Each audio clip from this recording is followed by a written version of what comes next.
एक अंतर समझ लेना राम और रावण में।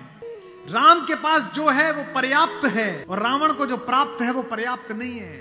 रावण के पास पंचकन्याओं में सबसे सुंदर स्त्री मंदोदरी जैसी सती मां उनकी पत्नी है, लेकिन उसके बाद भी जंगल में घूमते हुए एक तपस्वी की वल्कल पहने हुए युवती को अपनी रानी बनाना चाहता है।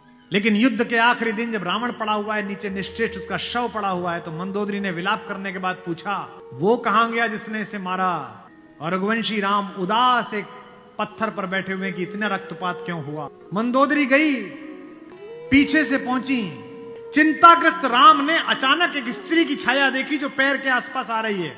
राम सचेत होकर उठे और पलटकर कहा कि देवी मैं आपको प्रणाम करता हूं, इस निर्जन रण क्षेत्र में आप कौन हैं? मंदोदरी ने कहा, हे राम, मैं रावण की दुर्भाग्यशाली पत्नी मंदोदरी हूं। राम ने कहा, मां मैं आपसे क्षमा चाहता हूं, लेकिन उसने अनीति की थी इसलिए मुझे उसको मारना पड़ा। मैं आपके इस शोक के लिए क्षमा चाहता हूं। मंदोदरी ने कहा, मैं देखने आई थी कि जिसने पूरी दुनिया पराजित कर दी, उस महापराक्रमी को हराया किसने? ऐसा उसमें क्या है जो मेरे पति में नहीं था? तो राम ने पूछा कि मां आपको पता चला क्या है? बोले, राम एक मेरा पति था जो मेरी जैसी सुदर्शना होते हुए भी तेरी पत्नी चाहता था। एक तू है कि पीठ पर से भी परस्त्री की छाया पड़ी है तो उठकर खड़ा हो गया है। ये उसमें तुझ में अंतर।